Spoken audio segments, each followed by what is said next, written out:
Evangelho de Lucas, capítulo de número 2, versículo 41.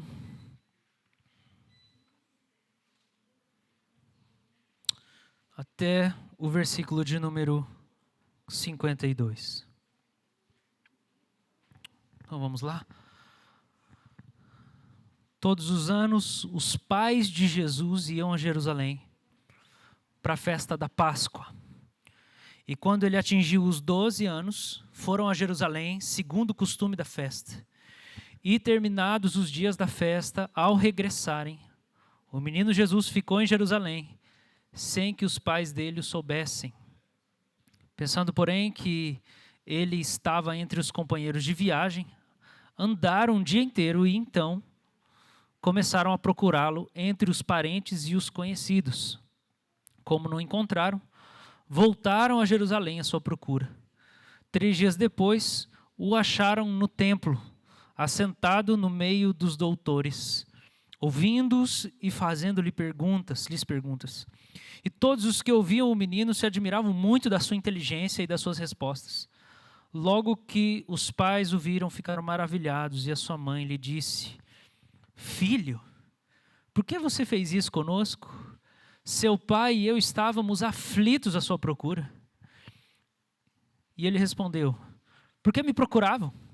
Não sabiam que eu tinha de estar na casa do meu pai? Não compreenderam, porém, as palavras que lhes disse. E voltou com eles para Jerusalém, e era submisso a eles. E a mãe dele guardava todas essas coisas no coração. E Jesus crescia em sabedoria, estatura e graça diante de Deus e dos homens. Amém? Vamos orar mais uma vez? Senhor Deus, eu quero pedir a sua ajuda nessa manhã para poder pregar a sua palavra e falar o que o Senhor quer falar no coração daqueles que estão presentes aqui. Senhor, eu preciso que o Senhor dê as palavras para mim, a entonação de voz. Eu preciso que o Senhor dê para mim o jeito, mas eu preciso não só disso, Senhor, eu preciso do conteúdo. Eu preciso do conteúdo que vem do Senhor, do céu, para o meu coração, Senhor. E não só isso, Senhor, eu preciso que o Senhor abra o coração dessas pessoas aqui, para que elas realmente recebam a mensagem, para que a mensagem entre no coração como sendo uma terra fofa e macia, e que a palavra do Senhor, como instrumento cortante, opere, Senhor, a cirurgia que cada um precisa. E a minha expectativa, Senhor, é cura nessa manhã. Minha expectativa é de cura na alma, de cura no corpo. A minha expectativa é que o Senhor mova aqui. E que a gente saia daqui impactado, maravilhado com o que o Senhor fez no nosso meio. Põe os seus anjos aqui, a minha oração. Eu repreendo toda a palavra de Satanás lançada no coração dos meus irmãos aqui. Que seja removida, cancelada. E todo bloqueio mental, em nome de Jesus, que os corações estejam expostos para o Senhor. Amém. Amém. Queridos, no dia de hoje a gente começa uma série nova. Vocês que são de casa, têm nos acompanhado, sabem que esse ano a gente começou em janeiro com uma série de pregações chamada Igreja Apostólica, significando o que é a Igreja Apostólica, o que isso significa. Depois a gente passou para a Igreja Pastoral e por último a série que a gente fez chama Igreja Cruciforme, que tem forma de cruz. Isso tudo está lá no Spotify, você só joga lá, República, vai aparecer lá nos podcasts, todos os sermões. E no dia de hoje a gente inicia uma nova série de mensagens que é Igreja Fraterna. E eu vou objetivamente explicar o significado dessa palavra, porque esse nome, no domingo que vem. Mas no dia de hoje eu já vou começar. Isso é uma parte de uma afirmação do apóstolo Paulo, um só Pai de todos. E com isso a gente quer falar sobre, nesse mês, nessas próximas semanas, sobre a paternidade de Deus, sobre o caráter paternal de Deus, sobre o caráter da igreja, de irmãos, o que significa sermos irmãos, o que isso envolve. E no dia de hoje eu vou pregar sobre isso também, mas eu vou pregar especificamente voltado para... Eu poderia dar muitos nomes para essa mensagem. Uma delas é o significado do batismo, ou então o batismo é a adoção. Mas eu vou falar sobre como a gente deveria criar os nossos filhos. E não pense que esse sermão é só para pai e para mãe. Você vai perceber logo no começo que esse sermão é para cada um de nós. Porque vai falar sobre a nossa história. E quando a gente começa a meditar sobre essa passagem, a gente começa já a encontrar um problema. Ou melhor, 3 problemáticas nessa passagem que a gente leu. Você já deve ter conhecido essa passagem. Então, resumidamente, o que acontece? Jesus é levado por Maria e José para Jerusalém, para a Páscoa. E o que acontece é que quando eles estão voltando, José e Maria, de repente, não sabem onde é que está Jesus. Jesus tem 12 anos. E eles pensam, cadê o menino? Começa a procurar, não acha o menino. Vai falar com os parentes, cadê Jesus? Cadê o menino? Ninguém sabe. 4 dias depois, eles encontram Jesus. Eles voltam para Jerusalém. Perderam Jesus de vista. Onde é que foi parar Jesus? Nós não sabemos. Quando eles chegam lá em Jerusalém, o que eles encontram? Jesus onde? No templo. Fazendo o quê? Dando aula de teologia para os doutores. E os doutores lá, tudo de boca aberta. O que é esse menino? Como é que ele sabe dessas coisas? Como é que ele conseguiu falar esses negócios tudo aí? Ele tem 12 anos apenas, ele nem passou pela escola rabínica. Como é que ele tem tanto entendimento, tanta revelação, tanto conhecimento? É um menino prodígio. José e Maria chegam para falar com ele e falam assim, filho, como é que você fez isso com a gente? Deixou a gente aqui, coração na mão. E Jesus dá aquela resposta, né? Ué, mas você não sabia que eu tinha que estar na casa do meu pai? José e Maria não entendem nada, é o que o texto fala para nós. Maria guardou aquele episódio no coração, falou assim, tem que pensar nisso depois. E o texto termina falando que Jesus crescia em sabedoria, estatura e graça diante de Deus dos homens. 3 problemas dessa passagem. Primeiro, 3 problemas familiares.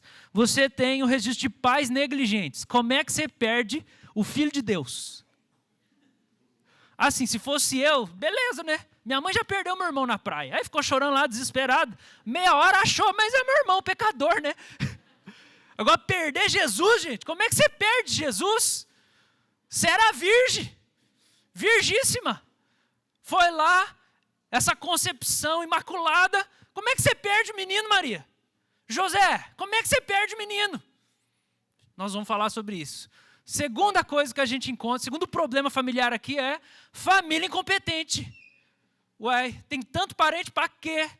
Se ninguém conseguiu ver onde é que estava ele. Terceira problemática nessa passagem é que a gente vê um menino prodígio, um filho prodígio, sem o acompanhamento paterno. Você consegue perceber isso? Cheio de sabedoria, cheio de revelação, cheio de entendimento. Nem os pais sabiam que ele era capaz de tudo isso. E ele não está sendo mentoreado no processo dele pelos pais. Me lembro de quem? Neymar.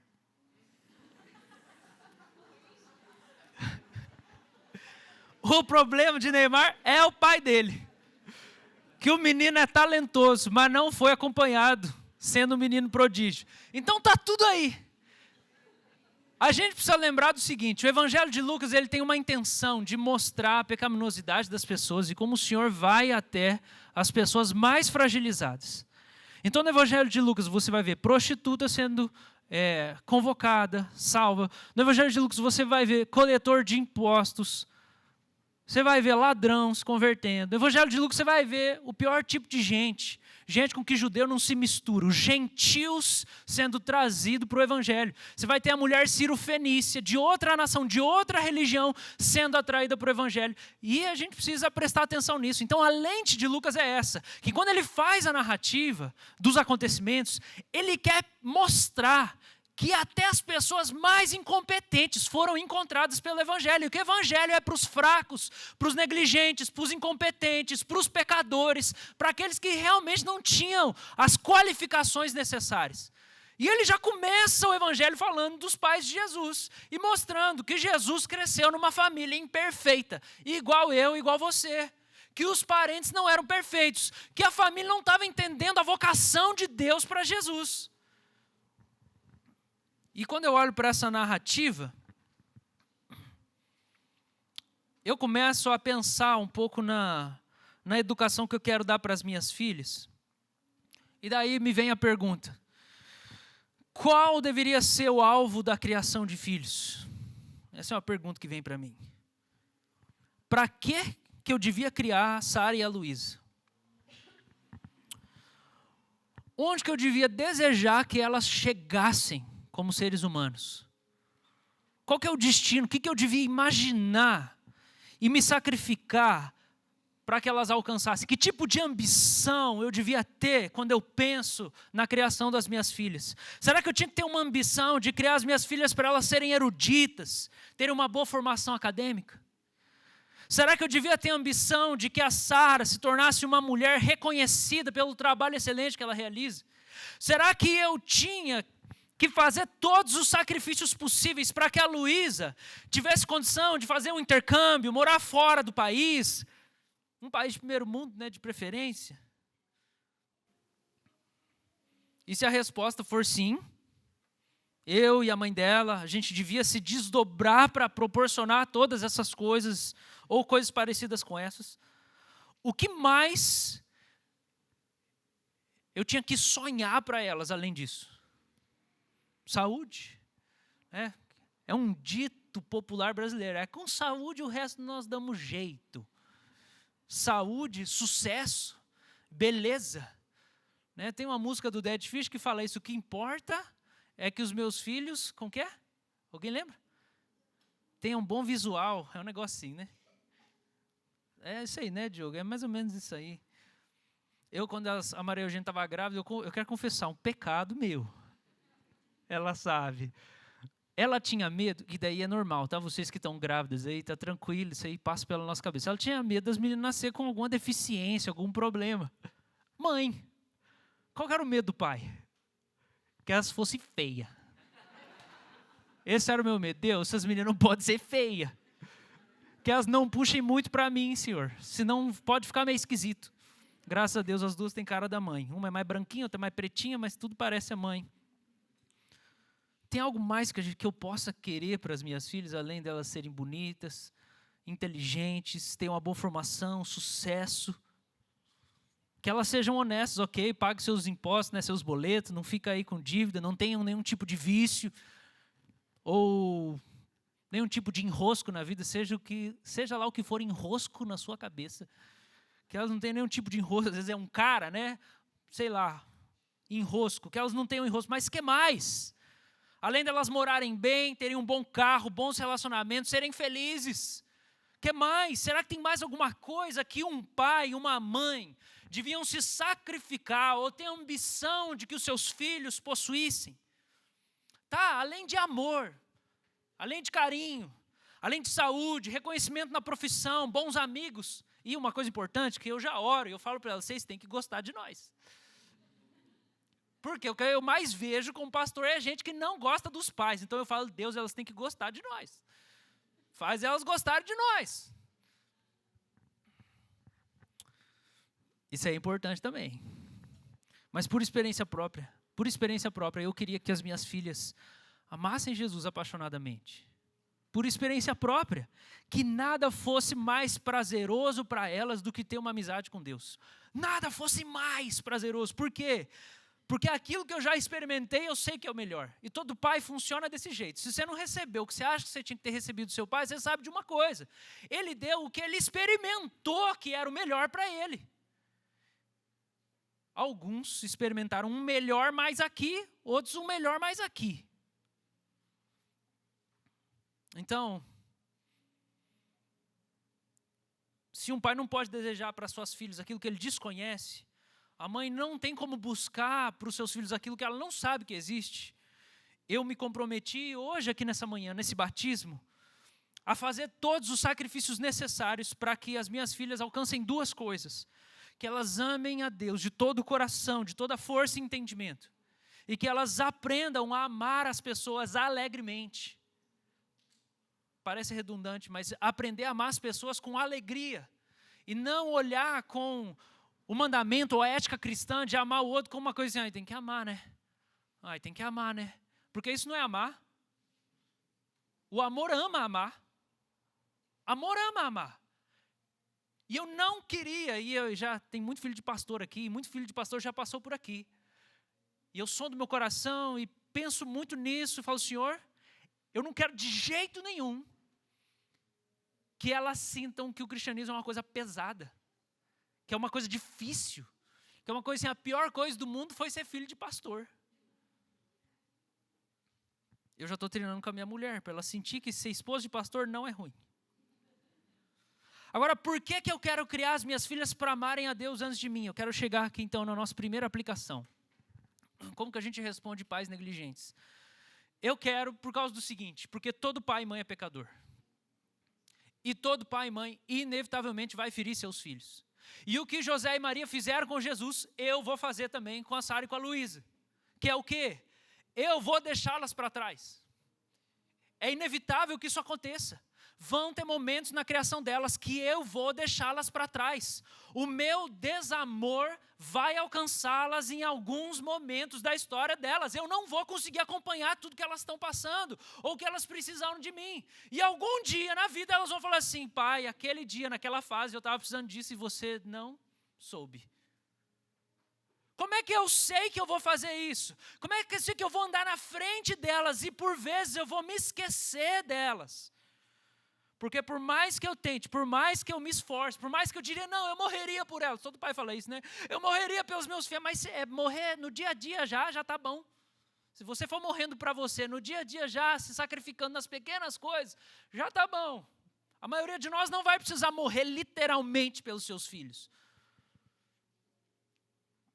Como é que eu sei que eu vou fazer isso? Porque você acha que eu vou conseguir ser melhor que a Nossa Senhora Aparecida? Se Nossa Senhora Aparecida deixou Jesus para trás, meu querido, quem sou eu? Brasileirinho, latino, não sou imaculado, não sou livre de pecado, José e Maria não eram também, mas eu não tenho esse cacife todo, eu sei que eu sou pecador, eu sei que eu vou feri-las. Eu sei demais disso. Mas existe um negócio muito bom que a gente pode aprender aqui. Que é o pai que descobriu um amor maior do que o que ele tem para dar, ele está bem. O pai que descobriu um amor maior do que o amor que ele tem para dar, ele está bem. Porque ele vai poder oferecer o amor de Deus para os seus filhos. Se o meu amor é imperfeito, meu amor é falha, meu amor é deficiente, por mais que eu me esforce, se eu descobrir o amor de Deus, eu vou poder proporcionar para elas tudo aquilo que eu não consegui realizar, tudo aquilo que eu não consegui fazer. E esse texto, essa passagem que a gente lê, ele termina com um negócio meio esquisito assim, né? Talvez um pouco incômodo, assim como mais algumas passagens, a gente falou disso no pequeno grupo algumas semanas atrás, mas termina com Maria e José indo lá inquirir Jesus, fala assim, pô Jesus, como é que você faz isso com a gente? E Jesus fala assim, mas você não sabia que eu tinha que estar na casa do meu pai? Aí você fala assim, pô, o menino tem 12 anos, como é que ele responde assim? Mas isso joga a gente para João 3, quando acontece a mesma coisa, que Jesus vai transformar água em vinho, mas antes disso, Maria está lá, devia ser o casamento de uma amiga, da mãe de Jesus, acaba o vinho e fala assim, Jesus, acabou o vinho. O que Jesus responde? Alguém lembra? Que tenho contigo, mulher. O D.A. Carson ele faz um comentário sobre isso, que essa palavra mulher não tem equivalente em português, o que está lá em grego, mas ela significaria um pronome assim, um pouco mais distante. Não é nem mãe e não é nem uma coisa fria, uma coisa no meio do caminho, assim, meio que para demonstrar assim, eu não estou submisso a toda vontade que você tem, porque eu tenho uma agenda diferente. A minha agenda é do Pai do céu. Eu já falei isso aqui antes, né? Ele fala isso para assim, ó, aqui tem eu contigo, mulher, e daí ele fala assim, eu só faço o que o Pai manda, daí o Pai manda ele, então faz o que ela está mandando, e daí ele vai lá e transforma a água em vinho. Mas existe um incômodo aqui. Ela fala isso, o teu pai e eu estávamos aflitos à tua procura. E o que Jesus responde? Você não sabia que eu tinha que estar na casa do meu pai? José e Maria traz nessa conversa o pai terreno.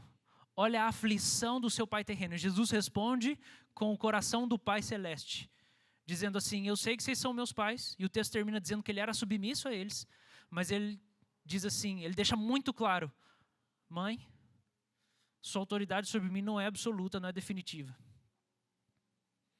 E aqui ele já ensina para nós, gente, um negócio preciosíssimo, que os pais biológicos não são a autoridade final sobre seus filhos. A autoridade última sobre os filhos não são os pais. Eu não sou a autoridade última sobre a Sara e sobre a Luiz, nem a Maria Eugênia. É Deus que é. Deus que é a autoridade última sobre elas. Luísa e Sara não são minha propriedade, porque no dia de hoje, no batismo, eu acabei de oferecer elas como uma oferta para Deus. Elas são propriedade do Criador. Dentre os homens, sim, eu sou o dono. A Maria Eugênia é a dona. Mas a gente considera que existe mais do que só os homens. Existe o próprio Deus. Então aqui, o que está acontecendo é que Jesus está tratando com aquilo que é um perigo muito grande do nosso coração, que é uma ambição de poder. Existe uma tendência idólatra no nosso coração, de idolatrar os filhos, uma tendência pecaminosa de querer ter poder sobre eles, para fazer com eles o que a gente quer. E Jesus já está dando um chega para lá, não vou fazer tudo o que você quer. Porque antes de você vem Deus. Talvez leve muitos anos para o seu filho descobrir que Deus existe, que ele deveria se submeter a Deus. Mas a gente precisa reconhecer que, embora a gente tenha uma tendência de querer ser Deus na vida dos nossos filhos, nós não somos. José e Maria não são Deus na vida de Jesus. Jesus não faz tudo que eles querem. E nós não somos Deus na vida dos nossos filhos. E deixa eu dizer, porque nós somos pecadores, é bom que os nossos filhos nem saiam exatamente do jeito como a gente queira. Porque tem coisa que a gente quer, que a gente acha que é bom, mas não é bom para eles. Amém? Ou você acha que tudo que você quer está bom? Mas a gente espera que uma boa parte, pelo menos, né, esteja certo aí. Inclusive, meu pai citou no sermão da manhã, Mateus 10, quando Jesus fala assim: aquele que ama o seu filho ou sua filha mais do que a mim, não é digno de mim. Jesus está relativizando a autoridade dos pais sobre ele. Mas aqui uma resposta boa para nós é que toda paternidade e maternidade é redimida quando encontra um amor maior do que aquele que pode oferecer para os seus filhos. Então, embora eu vou querer coisas que não é o que Deus quer, eu vou querer coisas que não são as melhores para elas em alguns momentos, minha paternidade vai encontrar redenção se eu estiver sempre permanecendo no amor do Pai por elas, eu poder oferecer esse amor para elas. E a sabedoria do alto e saber, Senhor, leva para onde o Senhor quiser, porque vai chegar numa idade que eu não vou conseguir escolher as decisões que vai tomar, mas o Senhor pode mudar o coração das pessoas. Eu não consigo mudar o coração, já deu 4 anos de casamento. Tá bom já, eu já aprendi, eu não mudo a minha mulher. Eu não faço ela fazer o que eu quero. E é bom que seja assim, porque Deus é um só que não sou eu. Mas Deus pode inclinar os corações e Ele pode inclinar o coração dos seus filhos. A você não. Talvez às vezes. Mas eu queria que a gente assistisse um vídeo. Antes da gente avançar aqui, que toca nesse primeiro ponto. É uma canção da Mishy Edwards, em que ela canta como se fosse Deus falando para nós. I hear him singing over you, and some of you, I hear him saying your name, and he says to you, I'm not like your father. Listen, my beloved one, I'm not like your father, 'cause even the best of them are just broken brothers. Listen, my child, listen to me, I'm not like your father. Why are you putting that on me? Listen, listen, I'm not like your father. I'm not like your father, 'cause even the best of them are just broken brothers. Listen, for all men are broken, and broken men break their children.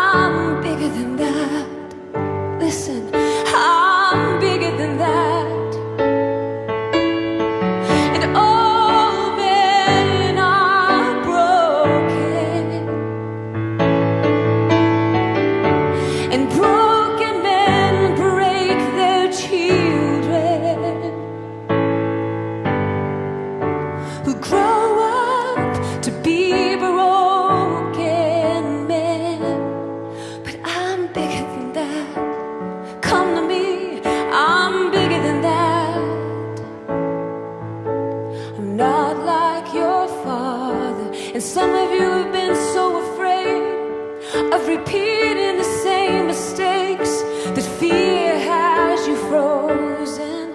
But listen, listen, I have the power to change things, and I have the power to make you new, and I have the power to rearrange that same old chain. And listen, you're not like your father. It's a new day, it's a new day.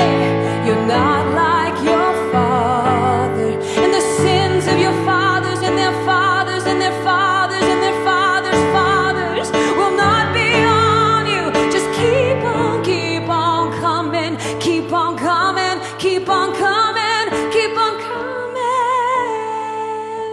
Listen, my beloved one, all men are broken, and broken men break their children, who grow up to be broken men. But listen, I'm bigger than that. You gotta let your fathers go. Your fathers were broken by their fathers, who were broken by their fathers, and the fathers, on and on and on and on and on and on. But we're all in this together, and there's only one good Father. There's only one good Father. He's the Father of all creation. He's the Father of lights, the Father of glory, and He loves us so well. And all He says is everything is in my hands. It's gonna be alright. It's gonna be alright. You're gonna be okay. No regrets.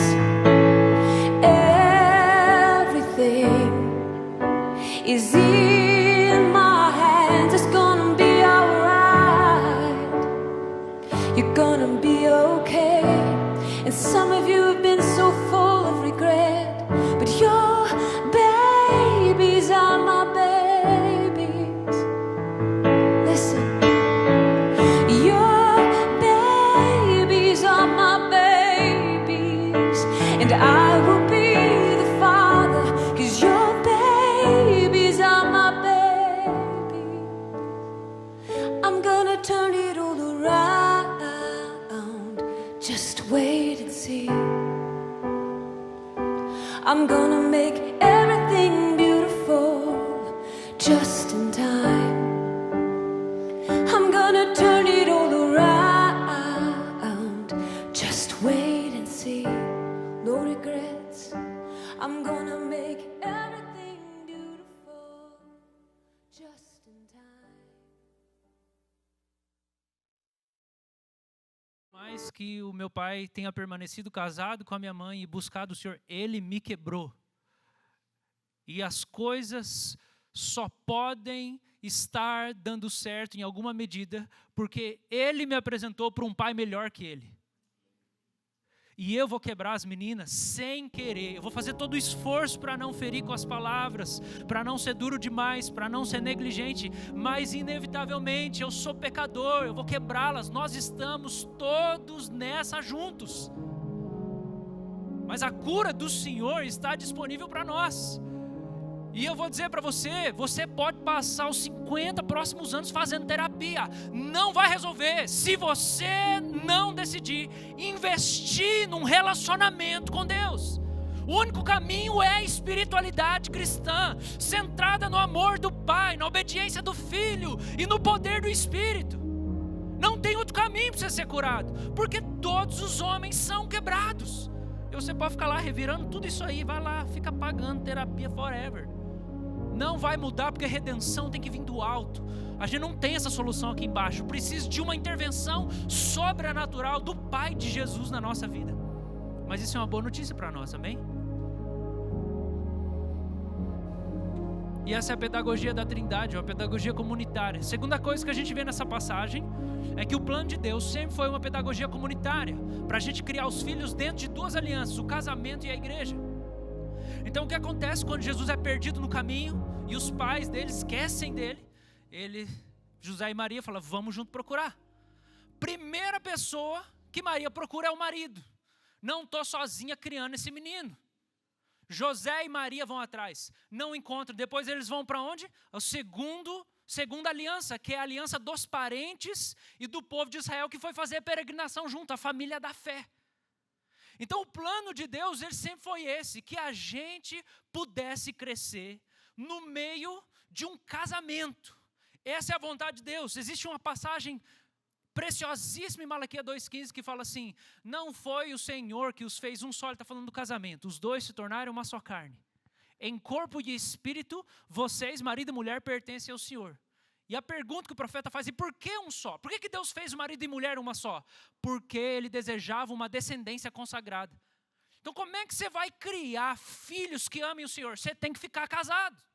Você tem que permanecer com essa pessoa. E o texto fala, então tenham cuidado, não seja infiel à mulher da sua mocidade. Por quê? Porque o pai e a mãe vão representar essa aliança de Deus, esse amor de Deus, esse cuidado de Deus, a correção de Deus, a proteção de Deus. E uma mãe sozinha não consegue ser pai e mãe. Ela vai ser só a mãe. E por mais que ela pense, não, eu vou ser o pai e a mãe, não vai ser. E por mais que o pai fale assim, não, mas eu vou ser o pai e a mãe, eu sou amoroso. Que bom que você é amoroso, mas você não vai ser a mãe, você vai ser só o pai. Isso vai sobrecarregar, porque não era assim o plano de Deus. Mas daí o que vai acontecer? Pela misericórdia de Deus, Ele vai enviar suporte para ajudar você a criar esses filhos.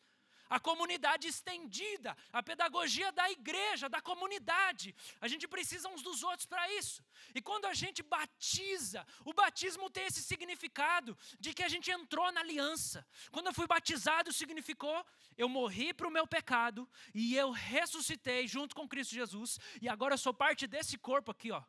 E agora nós somos irmãos, que significa que a gente tem uma aliança. Então, é para a gente ser suporte um do outro em quê? Só espiritualmente? Não, em tudo.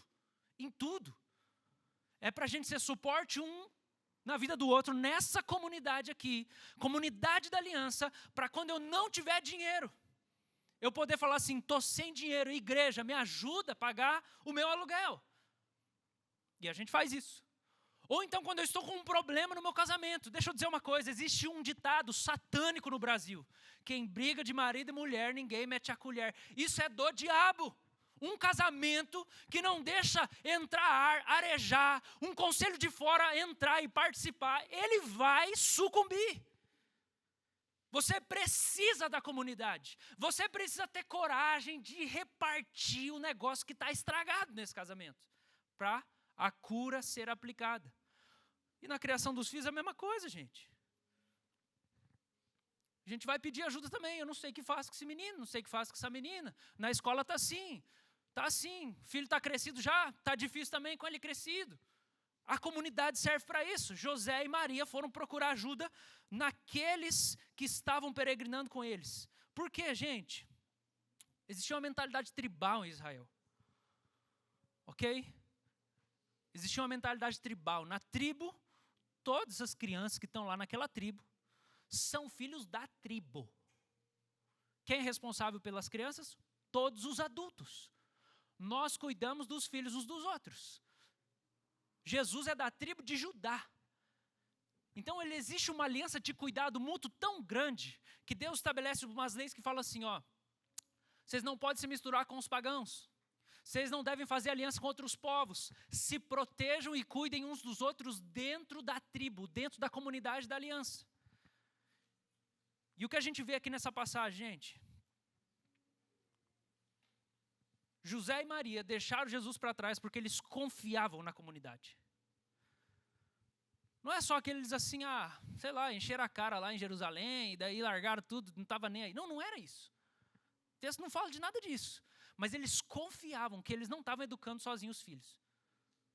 Semana passada acabou o culto, e daí eu fui tirar o carro lá. O Alfredo e a Luana estavam aqui trabalhando, terminando de arrumar umas coisas na igreja. E o Miguel e o Felipe estavam na frente do carro deles, estava estacionado do lado do meu carro. Daí a gente vira pai, a gente começa a gostar um pouco mais de criança, né? Aí virei para os meninos e falei assim, entra aí, eu estava sozinho, entra aí, pesado, vamos comigo aí. Onde? Vamos lá, vou levar vocês ali na porta da igreja. Era 50 metros. Não, vou ficar aqui. Falei, entra aí, vem comigo no carro aqui, ó, entre vocês dois aqui no banco da frente, vamos comigo, eu vou levar você. Não, mas o carro não passa lá, não vai entrar na igreja. Quero ver, então vai lá para eu ver se você consegue entrar com o carro na igreja. Entra aqui, Felipe, entra aqui. Eu fiquei lá tentando fazer o menino entrar, não entrou de jeito nenhum. Aí eu voltei, né, a hora que eu estava na saída, parei aqui, o Alfredo, falei, ô Alfredo, esses meninos aí não quiseram entrar no carro, não. Eu falei assim, não, eles estão vacinados já, sem estranhos. Mas que estranho, meu filho, eu sou o pastor da igreja. Eu fui lá na sua casa orar para você ficar grávida desse menino aqui.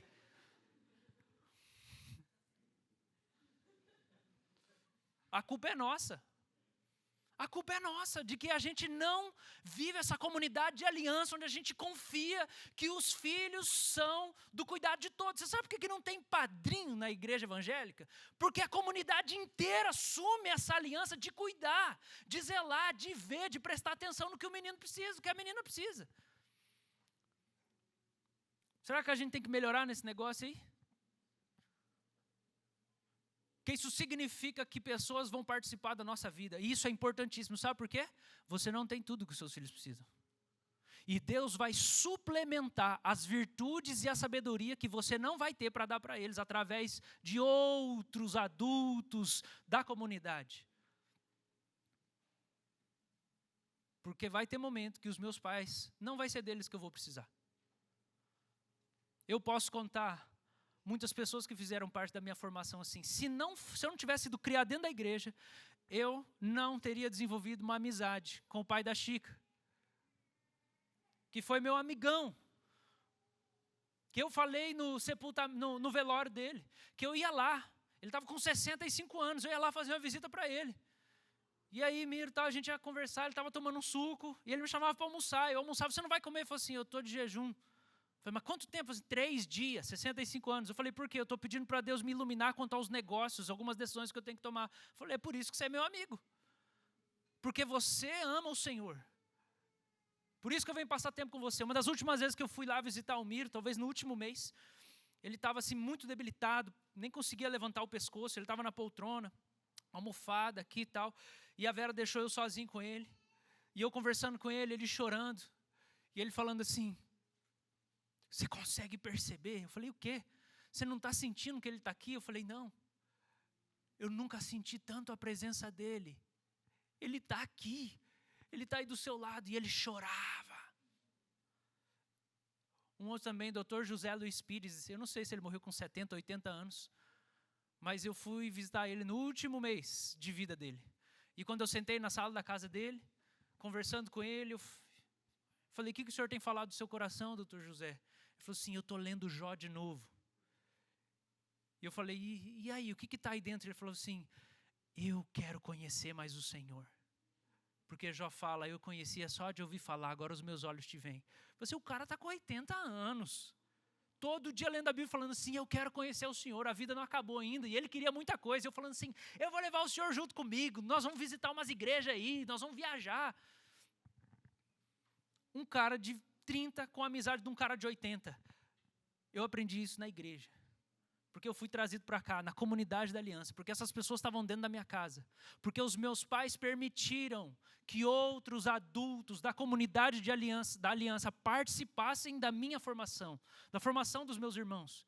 Agora isso significa que talvez você vai ter que se permitir passar por cima do seu desconforto. Na hora que um adulto vier e fizer alguma brincadeira com seu filho, porque não é uma brincadeira que você faria. Na família não é assim também? Não tem um tio que fala uns negócios nada a ver?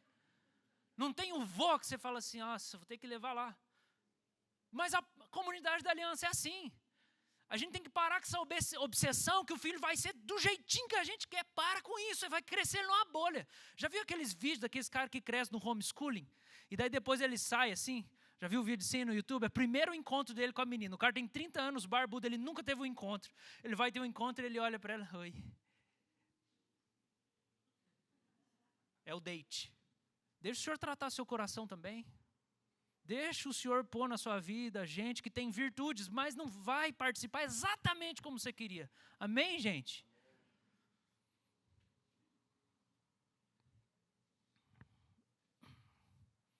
Você precisa disso. Você precisa dessas pessoas.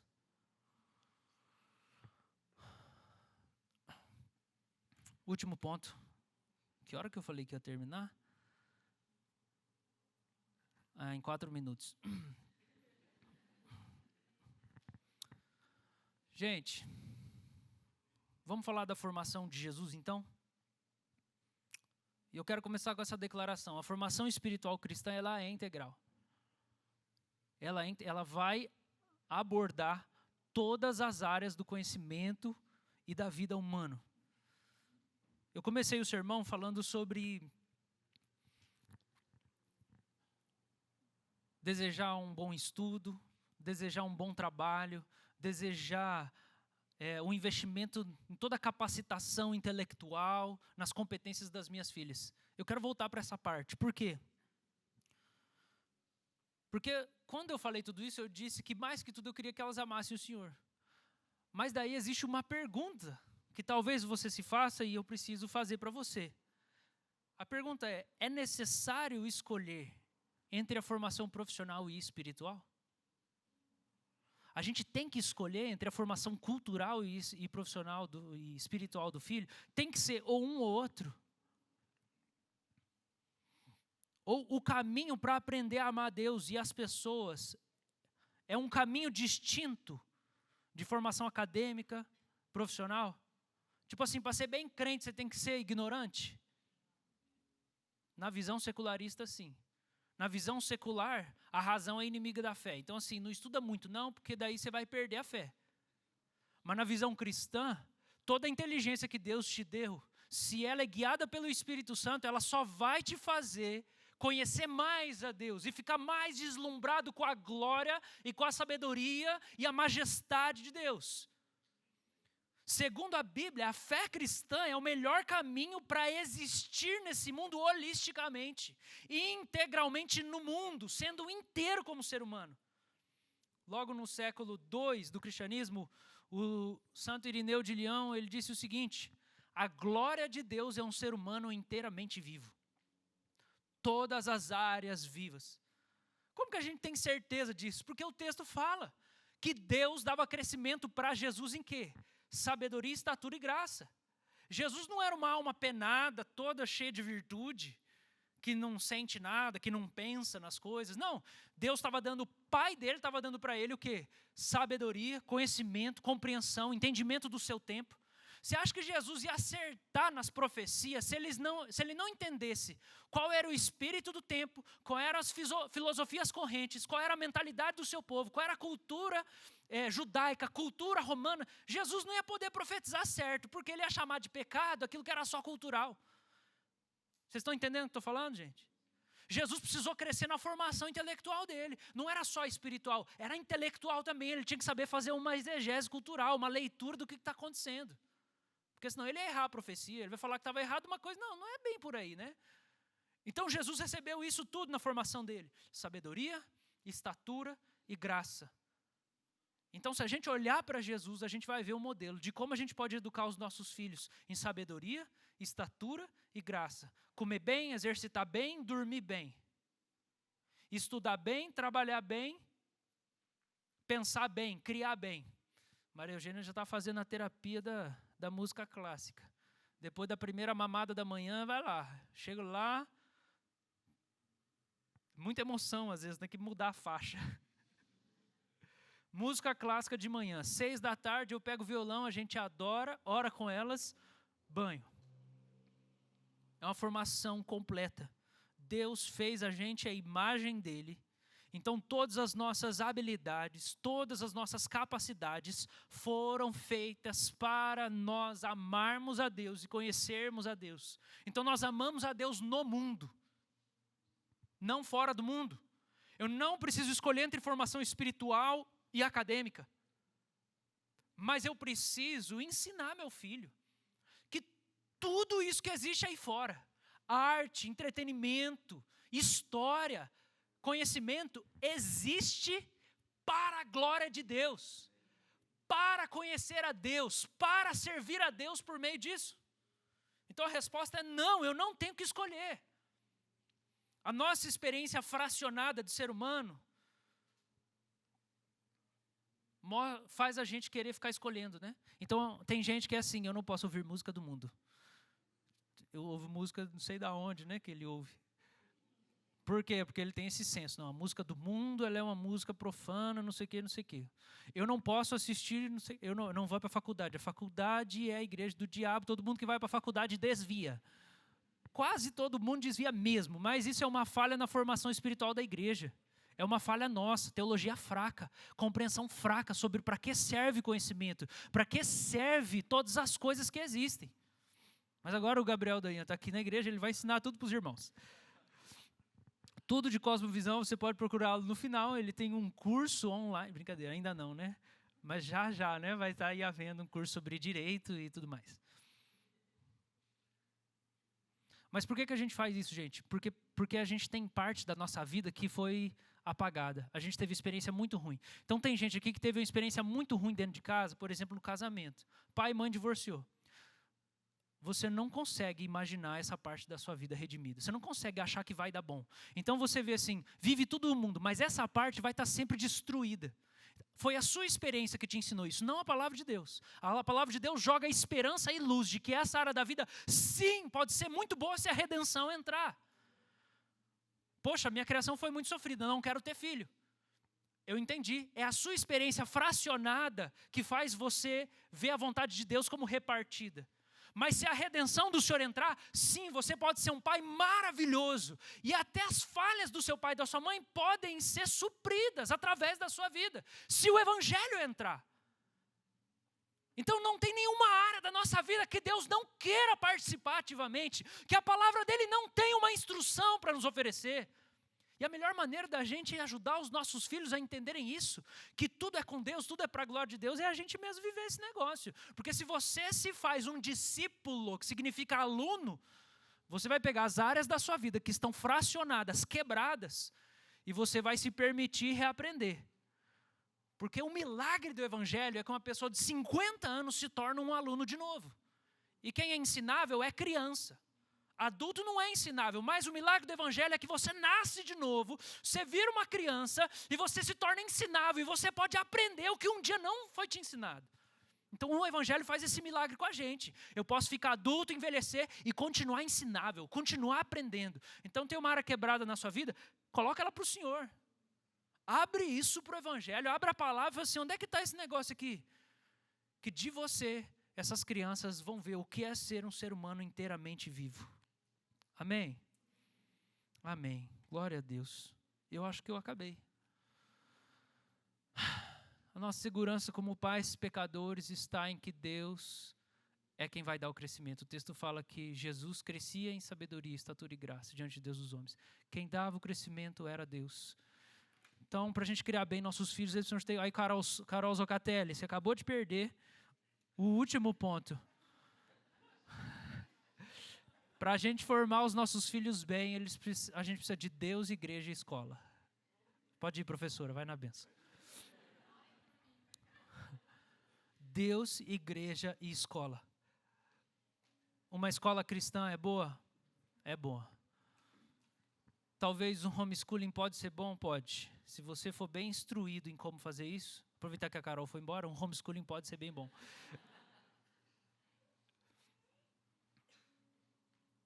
Agora, você vai precisar de uma base bem boa na formação do lar, família, da espiritualidade do seu filho e da igreja. Para quando ele sair, ele não jogar a Bíblia para o alto e falar, isso aqui é tudo antiquado, não funciona mais. Né? Igual a Xuxa, né? Vocês estão por dentro da Xuxa aí? Pelo amor de Deus, gente, temos que atualizar alguns versículos, algumas coisas tem que parar de falar. Lê a Xuxa essa semana. É porque ela não tem uma base teológica sólida. Então ela acha que nós temos que só jogar fora. Não, não precisa jogar fora nada. A palavra de Deus é perfeita. E ela restaura a nossa alma. Vamos colocar de pé, vamos orar.